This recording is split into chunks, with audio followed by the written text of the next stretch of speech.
Sorry, you were live. Good evening, everyone. Tonight is the regularly scheduled infrastructure committee meeting. It is Monday, November 17th, 2025, and it is 6:26. Members of the council are myself, Councillor Fish. I'm the chair of this committee.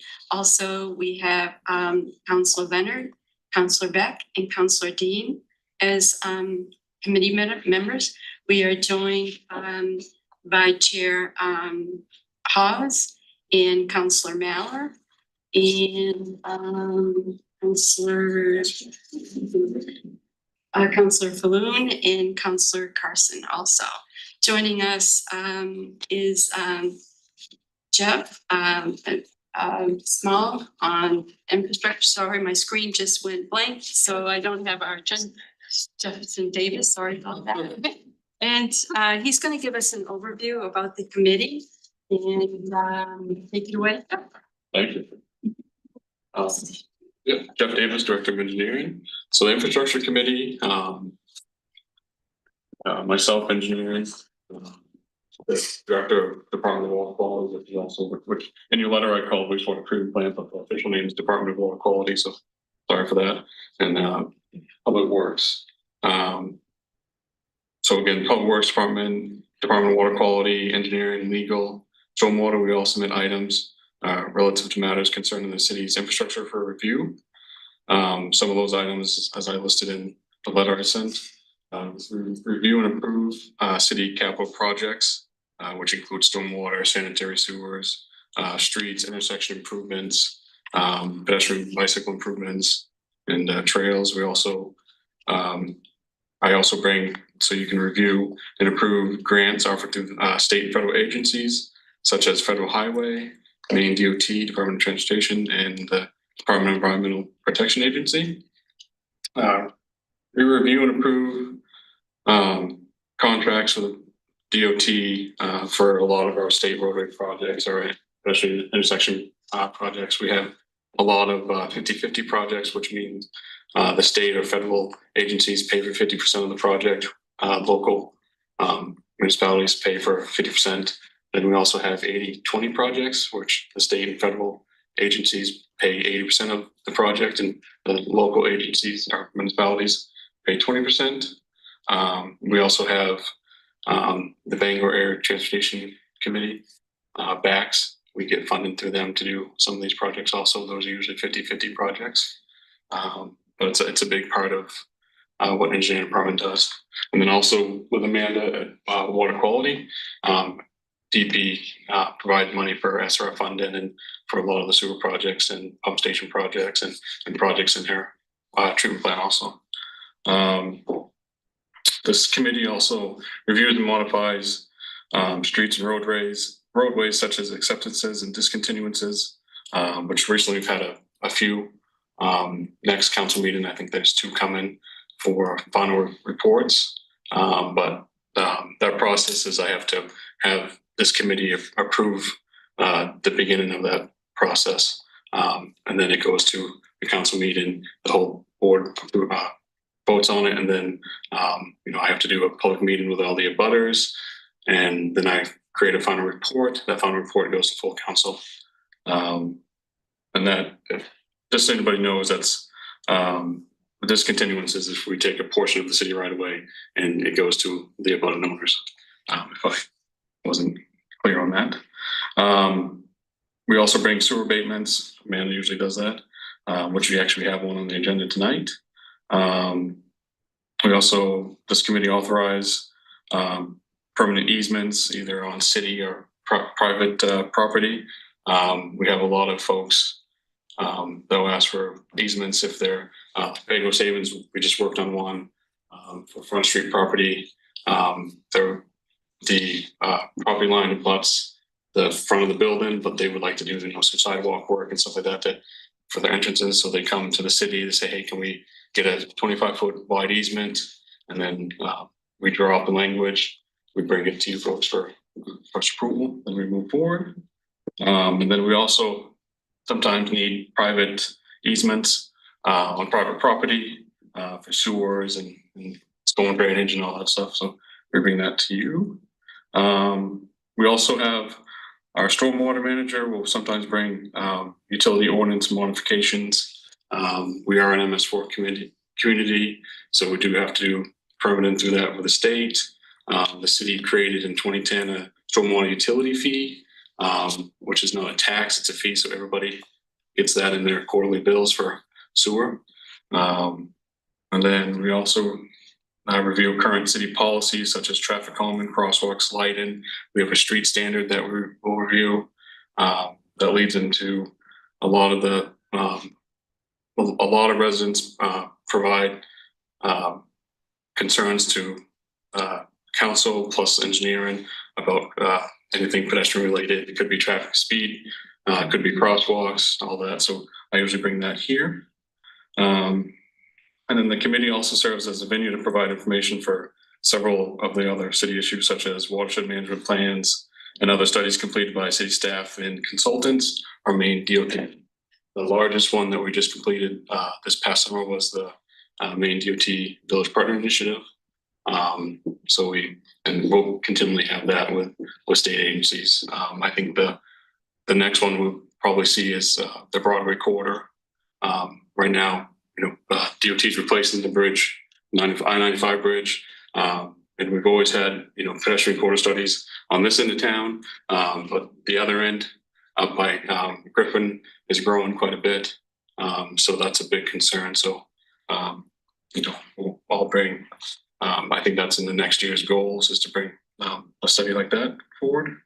I'm kind of jumping all over the place, but that's pretty much what this committee does. Amanda's here if you have any questions for what she might bring to the committee. Public Works is not here, but they'll bring, they'll bring topics like 2 weeks ago we had snow plowing updates, parking updates for that.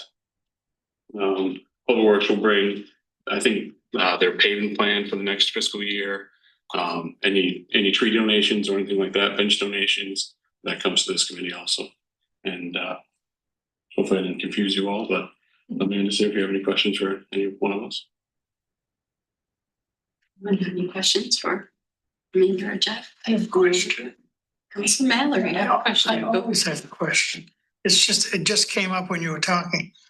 The water, the new fee for, I don't know what you call it now, for groundwater. The stormwater utility. The stormwater. Is it still in the ordinance that you can't have downspouts going into the sewer?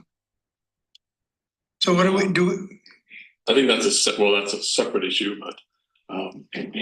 So Amanda Smith, Director of Water Quality Management. We do have it in the ordinance that you cannot have roof drains connected to the sewer. And the reason for that is our treatment plant already is overwhelmed during wet weather. So what do we do if someone has them? There are some areas, if there is no alternative, that they are permitted. For example, much of downtown Bangor was designed with roof drains coming into the sewer. So those are Street. those are still allowed as a 1-by-1 basis, depending on the infrastructure around it. But I'll give you that address later. new constructions. So when we do a capital improvement project, if we, sewer or stormwater, we're looking to separate the stormwater from the sewer. Let's say downtown. In the past, we've done like smoke studies to see, what's going in there and stuff like that. So and that's when we do downtown again in the next 5 years or 8 years, whatever we want to do. That will be a major study downtown, so we can try to get some of that out. Does it always work? But as long as we try. It's the only question I had. But that is not related to I don't know. I just want to make that clear. That's not related to the utility fee. No, I know, but I was just curious that because of the utility fee, they could use the sewer. I didn't think they could because I thought the ordinance specifically says they can't. It does. There's about 30% of the city though that does have both sewer lines and stormwater lines. So roof drains can go into stormwater lines. They just can't go into sewer lines. I don't think we have. We have separation and we just have sewer lines. Yeah, on your street. Yeah, just. Do we have any other questions of Jeff Davis or for Amanda Smith? Your overview or? If we get on with our agenda then perhaps we've got Maine Department of Transportation, DOT, the bridge work. And the presentation that you have on that. So DOT was supposed to be here to do this presentation, but unfortunately they couldn't make it tonight, so I'm gonna try to get through it, but I think Courtney's gonna try to get on the screen and I'll go through it best I can. So the DOT has 2 bridge projects that they're gonna start soon. The first is the I-95 bridge over Stillwater Avenue, which is on the left of your screen. The 2 bridges that cross Stillwater. The second one is Kenduskeag Avenue Bridge over 95. It's on the right side of your screen. That's only 1 bridge. Let's see. So he would have gone over the agenda of the project team, the introduction, the goals, the construction plans. I'm going to try to get through it the best I can.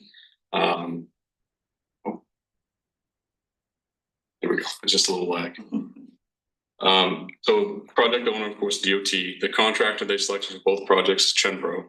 And then they have their designers, Martin McDonald and Adrian Elders.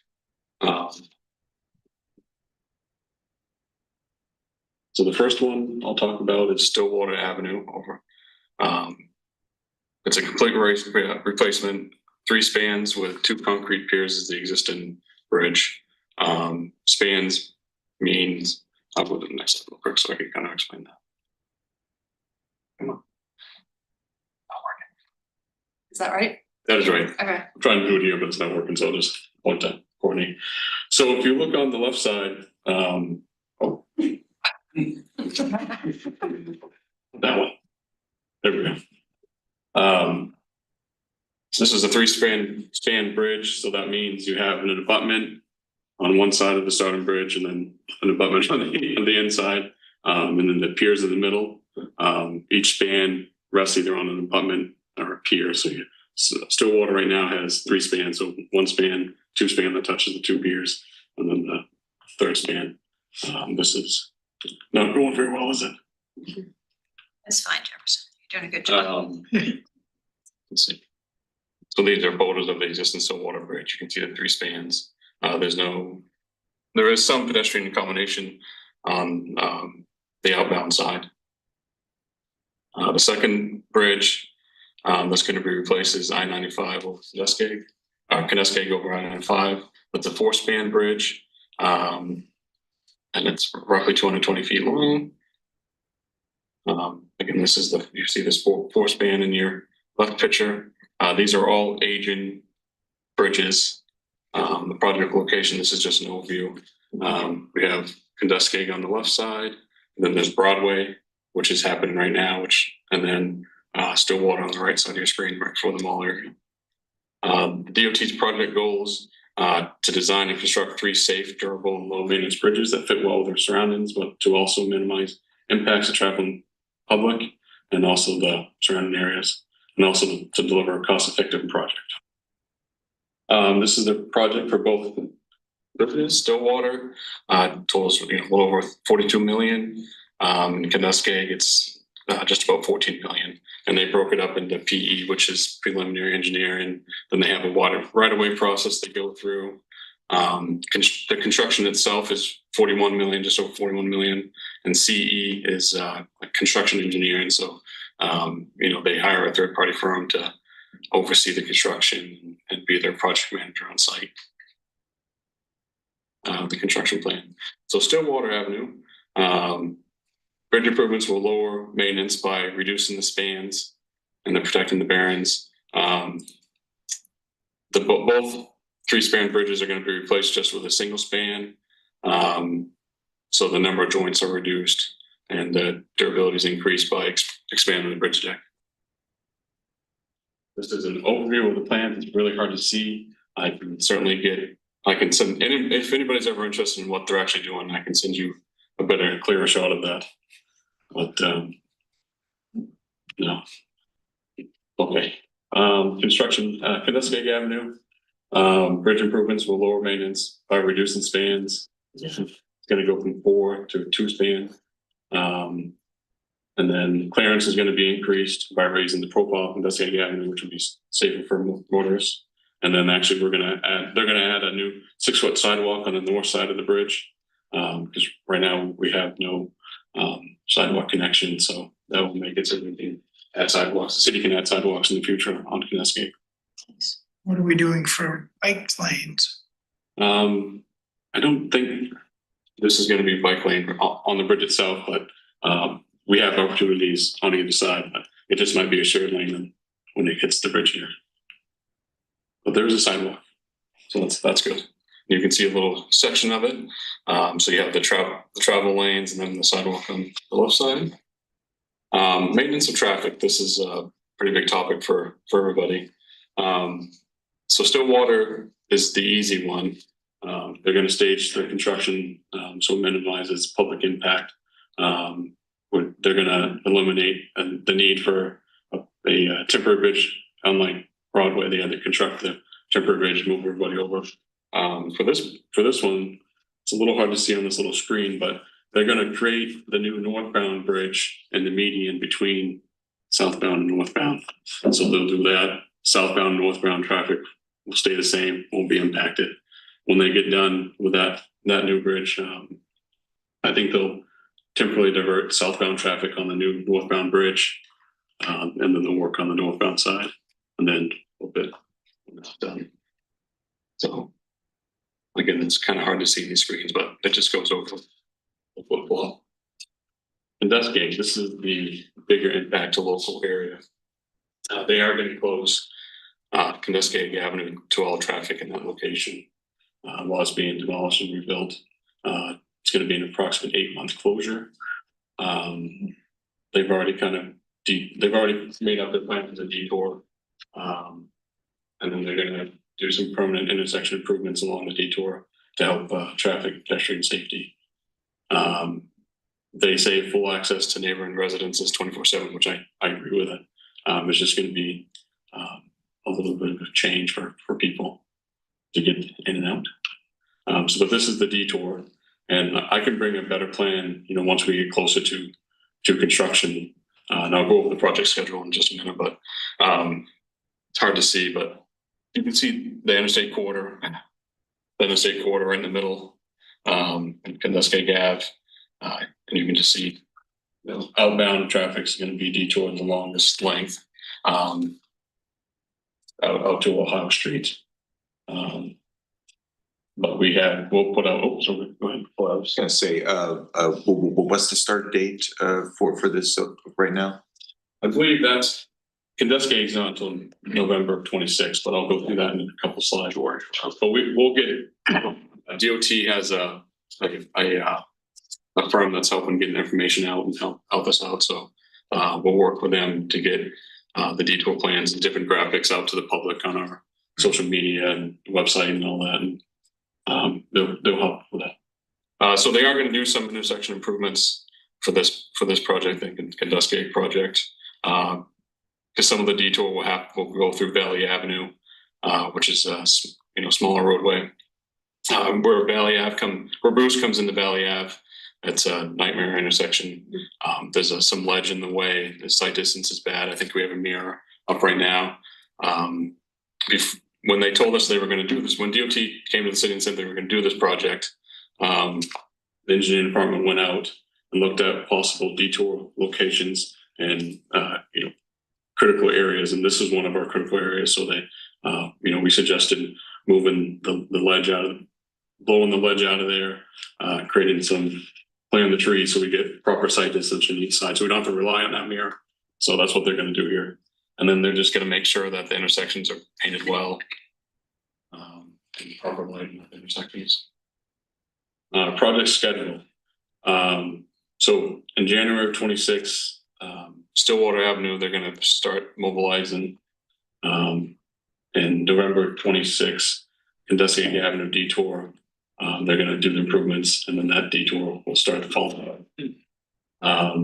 In February, no, actually, I'm sorry, 2 months later, February, 3 months later, Kenduskeag Avenue Bridge will be closed to all traffic. The upgraded detour will open. I'm expecting the Kenduskeag Bridge to open in October 27. And concurrently, Stillwater will be going on, but that won't have much impact to traffic. Just there will be some night delays when they switch people over and stuff. But in July 28, both of the northbound and southbound Stillwater Avenue bridges will be open to traffic. And then October 29 is when that project will be finally complete. So that's what I have for now. If you have any questions that I can answer, I can contact the team and get back. But schedule and detours are the hot topics usually for folks.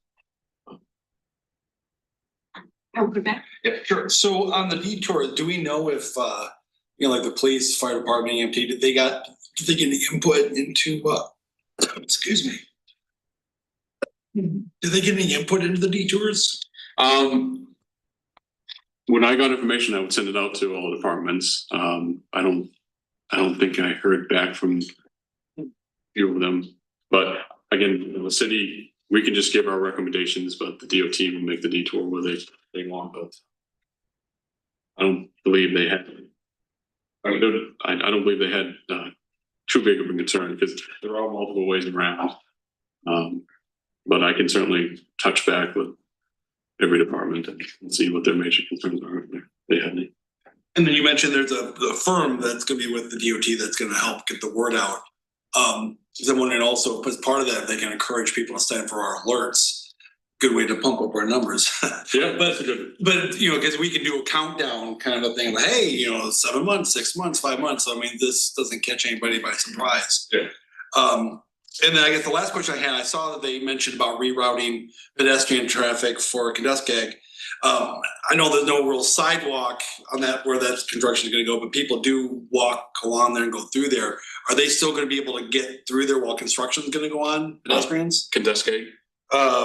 No, I'm sorry, Stillwater. For the Stillwater piece. Underneath? Yeah, because no sidewalks. I know that, but I know people still walk. I think there was an existing. I think there was a small sidewalk right now. Will they still be able to get? Yeah, so there will be closures during that, but they will, I think they have to give us like 2 weeks advance notice if they are gonna close, but the intent is to have pedestrian access throughout the whole project. Okay, So okay. there might be, a week or so where it's shut down to do something, but it is the intent to keep that open. Thank you. Yeah, it's kind of a bit of a problem when we have bridges and road closes and detours, especially down on Kenduskeag where Bruce comes in. We have the mirror. That's been an area of concern, but it's always good to get the money and activity in DOT to put the new bridges in for us. Yeah, Thank you.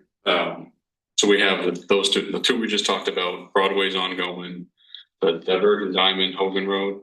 I think they're scheduled to select a contractor in the next month. So all these bridges will happen some sort of the same time frame. Chase Road will happen in another year or so. But it's good and bad. It's a bittersweet. Councilor Dean? I have a couple of questions. One is, how old are the existing bridges and how long should a bridge last? I think, And wait a minute, just wanna throw the other one in there because you can probably do it all together.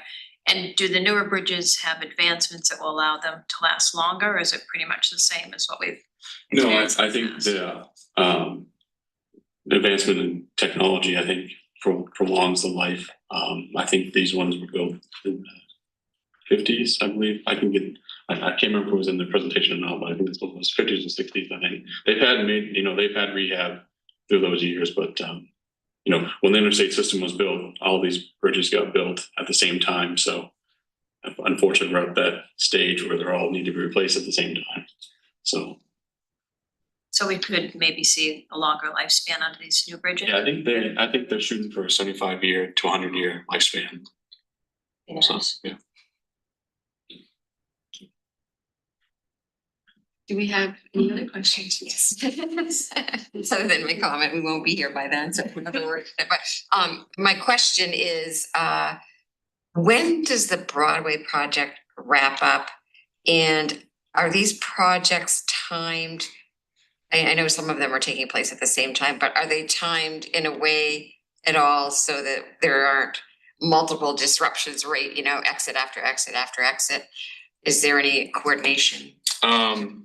I think the schedules are dictated by the funding they have and when they need to spend that money by. So I think that's why we're seeing a lot of these happening at the same time. I think Broadway will end. I think Broadway's not scheduled to end until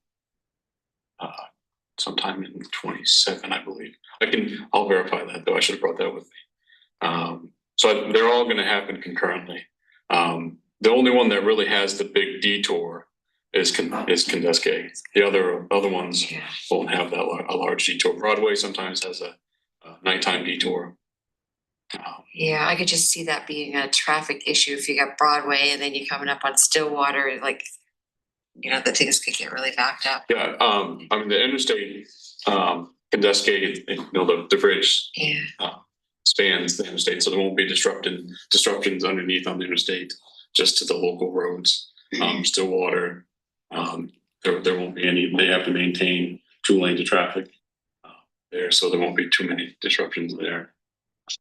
Haven't seen their plan for the divergent diamond. I've seen what they're going to build, but I haven't seen what their construction plan is, so I don't have an answer for you on that one. So, and Broadway again, it's open during the day. They have night closures that can happen from Sunday nights to Thursday nights, Friday and Saturday. I don't think they can do night closures there.